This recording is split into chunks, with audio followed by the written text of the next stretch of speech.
Hello guys, welcome to my YouTube channel. और आशा करता हूँ और उम्मीद करता हूँ कि मेरे यूट्यूब के सारे भाई, मेरे दोस्त सब सही होंगे। सारे भाइयों को राम राम। और आज लगभग 3-4 दिन बाद मैं आपके सामने फिर आया हूँ, क्योंकि थोड़ा सा काम में बिज़ी था और काफ़ी सारी डिलीवरीज थी जो कि मैं बिज़नेस करता हूँ उसकी। तो वो भेज रहा था मटेरियल, तो थोड़ा यूट्यूब को फोकस नहीं कर पाया। 4-5 दिन से काफ़ी बिजी था।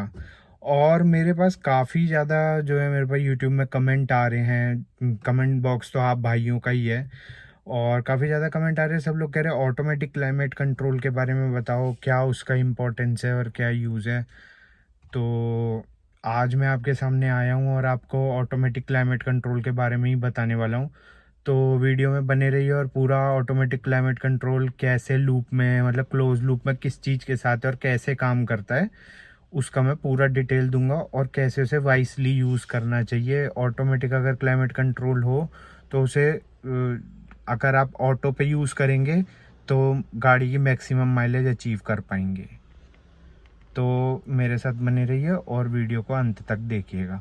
और वीडियो पसंद आए तो प्लीज़ वीडियो को लाइक और चैनल को सब्सक्राइब ज़रूर कीजिएगा, क्योंकि वो एक मोटिवेशनल फैक्टर होता है किसी भी क्रिएटर का, कि मतलब इंसान जो है अच्छे से आप लोगों के लिए और अच्छा कंटेंट बना सके।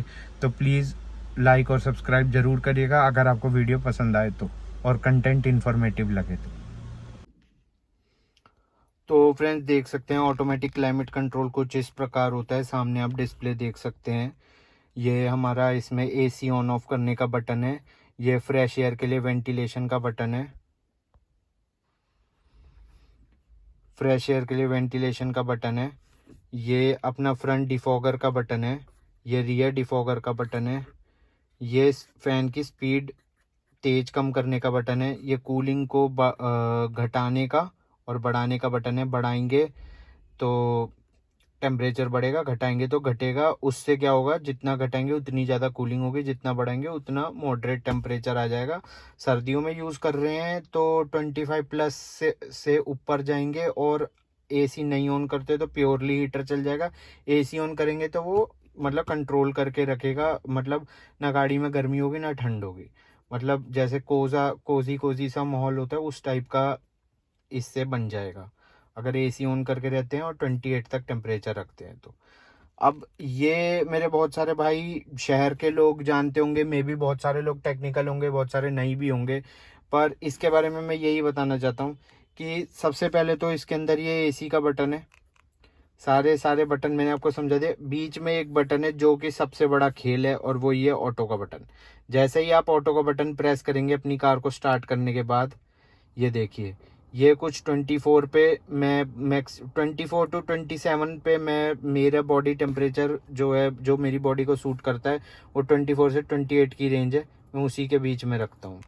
ऑटो एसी ऑन होते के साथ ही ऑटोमेटिकली बाहर की फ्रेश एयर कट ऑफ हो जाती है। एसी के आगे ऑटो लिख के आ जाता है, और जो मोड है, जो आपके मतलब हवा कहाँ पे आनी है, मतलब जो एयर की सर्कुलेशन है वो आपके फेस पे रहेगी, पैरों में रहेगी, या फेस, छाती और पैरों पे रहेगी, या आगे डिफॉगिंग के लिए रहेगी।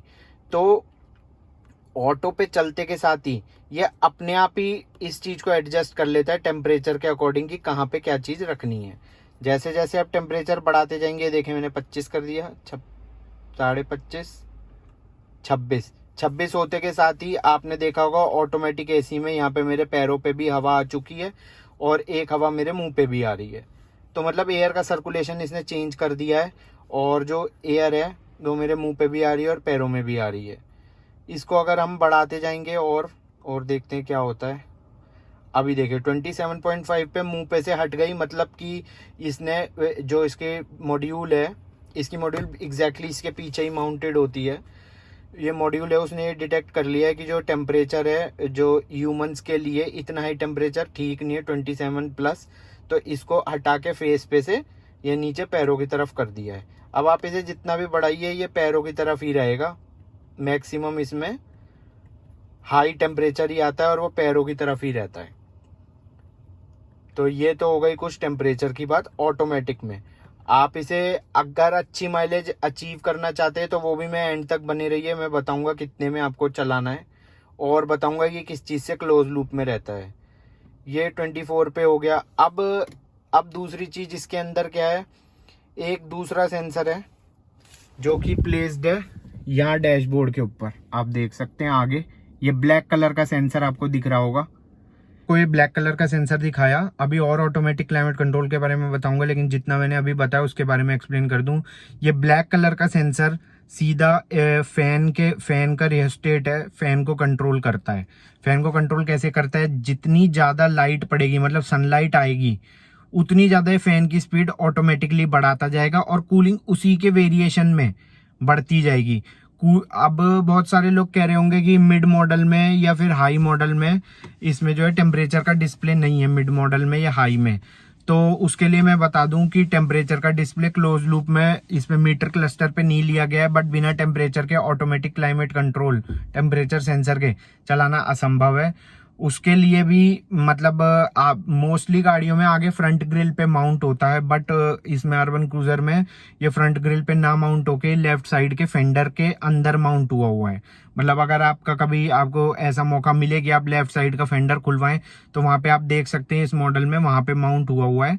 और उसकी प्लेसमेंट से ही ये मॉड्यूल क्लोज लूप में आता है। क्लोज लूप क्या होता है, थोड़ा सा टेक्निकल है मगर मैं बता देता हूँ। क्लोज लूप में क्या होता है कि टेम्परेचर जैसे बढ़ते जाएगा इधर कूलिंग ऑटोमेटिकली घटती जाएगी। मतलब 24-23 वो ऑटो में चलता है। बाकी आपकी बॉडी को क्या सूट करता है वो तो आप इधर से 24 डिग्री सेट कर लीजिए, लेकिन 24 डिग्री के अंदर भी कितनी ज्यादा इंटेंसिटी ठंड की देनी है वो सेंसर पे डिपेंड करती है। करंट उसके अंदर मिली वोल्ट में करंट आता है। मतलब अगर कोई सोचे कि ऐसे अपग्रेड करने चाहें कि हम अपना ये वाला सेंसर लगा के और इसे ऑटोमेटिक क्लाइमेट कंट्रोल कर ले, तो एग्जैक्टली यार मेरे पास क्रेटा भी थी, वो E+ मॉडल था 2018 का। उसके अंदर मैंने कोशिश की थी, मैंने ऐसा मॉड्यूल लगा लिया था, फैन का जो रेस्टेट होता है वो भी चेंज कर लिया था, लेकिन क्या क्या मैं नहीं लगा पाया। एक तो मैं डैशबोर्ड का सेंसर नहीं लगा पाया, दूसरी चीज में जो है गाड़ी के अंदर जो टेम्परेचर सेंस करके टेम्परेचर घटाता बढ़ाता है वो भी सेंसर नहीं लगा, तो वो पूरा क्लोज लूप में नहीं रहा। उससे क्या हो गया कि मेरे सर्कुलेशन जो यूनिट है उसमें इलेक्ट्रॉनिक आती है, मारुति की या टोयोटा की इन गाड़ियों में मुझे पता नहीं इलेक्ट्रॉनिक है या वो मैनुअल वाली है, लेकिन हुंडई की सब गाड़ियों में वो इलेक्ट्रॉनिक यूनिट आती है जो सर्कुलेशन वाली आती है। तो वो लग गया था, हवा भी डायरेक्ट कर रहा था, सर्कुलेट भी कर रहा था, हर चीज हो रही थी। पर उसमें एक दिक्कत मेरे साथ हुई और वो ये थी कि उसके अंदर जो है पूरा वो क्लोज लूप में नहीं आ पाए, तो वो इतना इफेक्टिव नहीं रहा। बट टोटली पैसे ये लगा लो कि बस जस्ट लुक की बात थी, टोटली मेरे 10 से 11 हजार रुपये उसमें वेस्ट से ही हो गए थे। खैर उसके बाद वो कार मैंने सेल भी कर दी थी।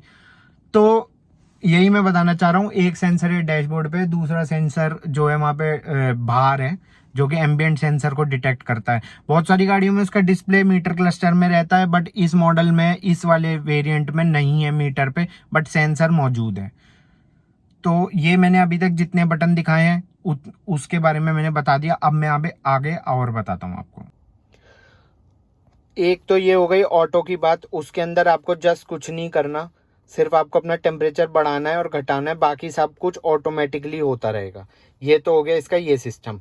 अब दूसरा है कि अगर आपको ये मैनुअल पे चलाना है तो इसको यहाँ से ऑफ कर दीजिए और यहाँ से एसी ऑन करेंगे, यहाँ से सीधा फैन का बटन दबाया, एसी ऑन हो गया। बट ये अब ऑटो पे नहीं है। अब आप ऑटो पे डायरेक्ट एसी ऑन ही रहेगा, एसी ऑफ नहीं हो तो 24 डिग्री मतलब 24 डिग्री ही मेंटेन करेगा। उससे क्या होगा, आपको जितनी फैन की स्पीड बढ़ानी है ये देख सकते हैं आप, ये अब हमारे हाथ में आ गया कंट्रोल। ऑटो एसी में कंट्रोल हमारे हाथ में नहीं होता, जितनी बढ़ाना चाहे उतनी बढ़ा सकते हैं, जितनी घटाना चाहे घटा सकते हैं। ये ऑटोमेटिक नहीं काम करेगा, आपको जितना चाहिए उतना कर सकते हैं। दूसरा, मोड का बटन भी हमारे हाथ में आ गया। ऑटो एसी में मोड ऑटोमेटिकली एडजस्ट होता है। अब इसमें क्या है, आपको पैर जो है, हवा जो है अपने मुंह पे ना चाहिए होके पैरों में भी चाहिए, तो आपने एक बार मोड का बटन दबाया, पैरों में हवा आ गई, दोबारा दबाया सिर्फ पैरों में रह गई, तिबारा दबाया ये आगे डिफॉगिंग मोड में चली गई, तो पैरों में भी आ रही है, डिफॉगिंग भी कर रही है साथ साथ। फिर दोबारा दबाया, फिर ये अपने मुंह पे आ गई। तो ये मोड जो है हमारे हाथ में आ चुका है। अब इसमें एसी का बटन भी डायरेक्ट काम करेगा। एसी इधर से ऑफ कर दीजिए, पंखा चलता रहेगा आपका, ये एसी ऑन, ये एसी ऑफ। अब आ गई दूसरी चीज़, ये गाड़ी में वेंटिलेशन का है, मतलब अगर आपको बाहर की फ्रेश एयर चाहिए, मे बी वैसे दिल्ली में तो बहुत ज़्यादा पोल्यूशन है तो फ्रेश एयर मुझे नहीं लगता किसी को चाहिए। हाँ, कोई शिमला या कोई पहाड़ों वाला भाई मेरा वीडियो देख रहा हो और मुझसे कनेक्ट कर पा रहा हो तो उनको पता होगा कि फ्रेश एयर कितनी इंपॉर्टेंट है। तो जस्ट इसको ऐसे प्रेस करेंगे, ये चेंज हो गया, और यहाँ पे फ्लैप रहता है वो इलेक्ट्रॉनिक ऑपरेटेड होता है और वो फ्लैप ओपन हो चुका है। अगर आप गाड़ी में ध्यान से सुनेंगे और शांत जगह पे बैठे तो आपको क्लियरली सुनाई देगा फ्लैप ओपन होने की आवाज़। फिर इसको प्रेस करेंगे, उधर से बंद हो गया, मेरे को क्लियरली आवाज़ आ रही है। मे बी क्या पता वीडियो में भी आ रही हो, जब वीडियो पब्लिश होगी जब पता चलेगा, मैं भी जब ध्यान से सुनूंगा। ये सब बटन हो गए, ये ऑफ का बटन। तो ये मैंने इस पूरा ऑटोमेटिक क्लाइमेट कंट्रोल के बारे में बता दिया। अभी भी दो चीज़ रह रही हैं। अब जिनका ये वाला वेरिएंट है जिसमें ऑटोमेटिक क्लाइमेट कंट्रोल आता है, एक बहुत ही बड़ी और बहुत ही सोने पे सुहागा चीज़ मिलती है, वो है फ्रंट डिफॉगर। सर्दियों के दिनों में बहुत ज़्यादा दिक्कत होती है, गाड़ी के अंदर ओस जम जाती है। तो आप क्या कर सकते हैं, फ्रंट का बटन जस्ट ऐसे प्रेस करें और ये जो एयर है सर्कुलेशन मोड में आके डिफॉगिंग मोड में आ जाएगी और हवा सीधी ऊपर आएगी। ये आप देख सकते हैं, हवा ऊपर आ रही है, ये डिफॉगर। अगर आपको इसको बंद करना हो तो आप जस्ट इसको दोबारा प्रेस कर दीजिए, ये ऑफ हो गया। इसके लिए ऑटो कुछ कहीं जाने की ज़रूरत नहीं है, सीधा आप कार ड्राइव कर रहे हैं और अगर आपका ऑटो एसी चालू भी है और आपको डिफॉगिंग चाहिए तो जस्ट फ्रंट का इसको ऐसे प्रेस करने का, ठीक है। और जैसे ही आपकी डिफॉगिंग हो जाए कंप्लीट, इसको दोबारा कर दें तो नॉर्मल ऑटो एसी पे आ जाएगा, लेकिन दोबारा ऑटो ना दबाएं और ये ऑफ। ये हो गई फ्रंट की बात। अब मेरे भाई कई बार पूछते हैं कि रियर का क्या है। रियर का ये है, रियर का बटन आपने दिया हुआ है, ये यहाँ पे दबाएंगे नहीं, ये इसके लिए मेरे को कार स्टार्ट करनी पड़ेगी 2 मिनट, क्योंकि ये सबसे ज़्यादा बैटरी कंज्यूम करता है। तो रियर का कुछ ऐसे, ये देखो रियर का दबाया तो ये रियर ऑन हो गया। यहाँ पे BCM यूनिट में रिले रहती है, वो होल्ड हुई और पीछे करंट जाना शुरू हो चुका है।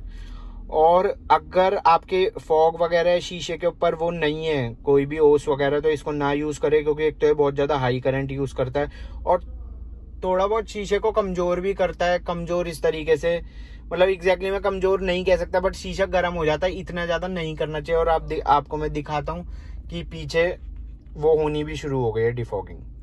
ये आप देख सकते हैं शीशे पे कुछ लाइन क्लियर हो गई हैं और उनमें गैप आ गया, वो डिफॉगिंग की हैं।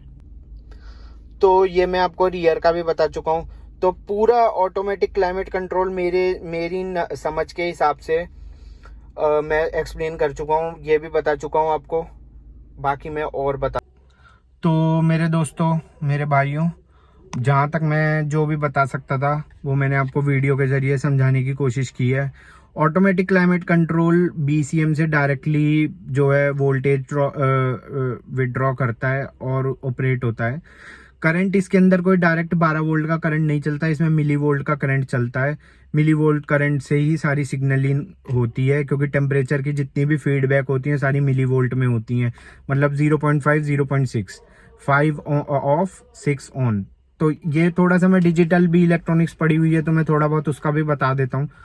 बेबी इतने डीप में कोई जाना नहीं चाहता, पर यार अपनी क्या है कि हर चीज़ को अपनी पढ़ाई से कोरिलेट करते हैं और उसको एक्सप्लेन करने की कोशिश करते हैं। तो इसमें मैंने यही बस आपको बताना चाहिए कि इसमें टेम्परेचर सेंसर से क्लोज लूप रहता है, BCM से पूरा ऑपरेशन है इसका। कैन बस वाली ये पूरी की पूरी कार्स आती हैं आज की डेट में, अब वो रिले सिस्टम चला गया है। बेशक कैन बस में भी रिले ही होती हैं अंदर, बट वो बहुत ही मिनिएचर रिले होती हैं। पहले रिले का साइज होता था 6 पिन, 8 पिन, 12 पिन, 16 पिन। वो सब चीज़ें आज की डेट में ऑब्सलीट हो चुकी हैं, वो नहीं आती हैं। अब गाड़ी के अंदर BCM जो है उसी से सारा कुछ ऑपरेशन होता है। तो बस वीडियो को यहीं पे वाइंड अप करते हैं। हाँ, और एक चीज़ बता देता हूँ जो कि मैंने वीडियो को बोलता शुरू में कि अंत तक देखिएगा। अगर आपको अपनी कार से मैक्सिमम माइलेज चाहिए तो आप इसका टेम्परेचर 24 से अपनी बॉडी के हिसाब से 24 से 26 डिग्री या 27 डिग्री, वो आप अपनी बॉडी के हिसाब से देख सकते हैं, 24 से 26 डिग्री के बीच में रखें कार को। और ऑटो एसी ही हमेशा चलाएं, नॉर्मल मोड में ना चलाएं, क्योंकि ऑटो एसी में एसी कट ऑफ होता है जैसे ही वो टेम्परेचर अचीव कर लेता है। और जो रेगुलर मोड में एसी चालू रहता है वो कट ऑफ नहीं होता, वो रेगुलर ही चलता रहता है। और आपकी गाड़ी एटलीस्ट 1 से 2 घंटे के अंदर आधे लीटर से 800 ग्राम तक पेट्रोल कंज्यूम कर सकते हो गाड़ी के, आपके इंजन के ऊपर है। तो अगर आपको मैक्सिमम माइलेज अचीव करनी है और एसी का कोई इशू है तो एसी को नॉर्मल मोड में ना जाके ऑटो मोड में ही हमेशा चलाएं और आपको मैक्सिमम माइलेज मिलेगी। कुछ मेरे भाई मेरे से पूछ रहे थे यूट्यूब में कमेंट करके मेरे कमेंट सेक्शन में कि जो गाड़ी है, जो इसका मीटर है ये जो डिस्प्ले है इसके अंदर जो है माइलेज 21-22 दिखा रही है। तो यार कोई प्रॉब्लम नहीं है, गाड़ी 21-22 माइलेज दिखाती है अगर आपकी हाईवे की ड्राइविंग है। अगर आपकी ड्राइविंग जो सेंस है और ड्राइविंग जो नेचर है वो गाड़ी को ज़्यादा रेव करने की नहीं है और आप 2000 आरपीएम से नीचे नीचे रहते हैं, तो मेरी गाड़ी भी जब भी मैं हाईवे पे जाता हूँ 2000, 2100 या 1900 और 2100 में, मतलब जब मैं थोड़ी तेज चला रहा होता हूँ तो 2100 आरपीएम और जब मैं नॉर्मल चला रहा होता हूँ तो 1800-1900 के बीच में रहती है। और माइलेज है गाड़ी भी 20-21 की दिखाती है, वो कोई दिक्कत नहीं है। इतनी गाड़ी नहीं देती लेकिन 18+ गारंटी है, देती है। अभी तक इससे लंबे ट्रिप मैंने ये जयपुर होके बालाजी का किया हुआ है और दूसरा मैं बरेली गया हूँ, तो मुरादाबाद वगैरह भी गया हूँ, अपने काम के लिए जाता रहता हूँ। लेकिन लंबे ट्रिप यही 2-3 अभी तक किए क्योंकि गाड़ी टोटल अभी तक 3000 किलोमीटर, 3000 या 3500 चली है। तो जितना मैं बता पा रहा हूँ पेट्रोल की इसकी कंजम्पशन जो है हाईवे पे बहुत ज़्यादा नहीं है, ना के बराबर सी कंजम्पशन है। और लेकिन लोकल में अगर आप इसे बम्पर टू बम्पर ट्रैफिक चलाते हैं तो 7-8 से ऊपर की माइलेज नहीं देगी, और अगर नॉर्मल ट्रैफिक में चलाते हैं तो 13-14 की माइलेज है। तो यही कुछ ऐसी बातें थी अर्बन क्रूजर के बारे में जो कि ऑटोमेटिक क्लाइमेट कंट्रोल के बारे में आपको बताना चाहता था। काफ़ी ज़्यादा कमेंट आ रहे थे इसलिए मैंने ये वीडियो बनाया। अब मेरा दूसरा वीडियो इसके एमआईडी पे रहने वाला है, मैं एमआईडी पे बताऊंगा, बट वो उससे पहले एक वीडियो और लाइनअप हुआ है फीचर माई कार करके, क्योंकि उसके ऊपर भी मुझे काफ़ी ज़्यादा कमेंट आ रहे हैं कि प्लीज़ फीचर योर कार कीजिए। और थोड़े बहुत आप अपने यार सुझाव मुझे दीजिए। वैसे मैं ऐसा सोच रहा हूँ कि जो इसकी फ्रंट और रियर बम्पर है उसमें जो गार्निश होती है वो सिल्वर रहती है। मैंने बहुत सारे मतलब मॉड्स तो इन्हें नहीं कह सकते, बहुत सारी यूटिलिटी की चीज़ें जो कि हाई मॉडल में और प्रीमियम मॉडल में आती हैं वो लगा ली हैं, बट मैंने वो अभी तक कलर उसका सिल्वर नहीं किया अपनी आगे पीछे की स्किड प्लेट का और रूफ रेल का। तो प्लीज़ उसमें कमेंट करके मुझे बताइए कि करनी चाहिए या वो ठीक है, क्योंकि मैं थोड़ा डिफरेंशिएटिव रखना चाहता हूँ अपने व्हीकल को और लोगों से। मतलब देखने वाली बात यह है कि यार कार के अंदर पीछे वाइपर भी है, मतलब हर चीज़ प्रीमियम मॉडल की लगी हुई है, बट रूफ रेल अब ब्लैक ही है। तो थोड़ा मेरा नेचर अलग है, बट आप लोगों का सुझाव भी मुझे चाहिए, अगर आप दे सकते हैं तो प्लीज़ कमेंट में कीजिए।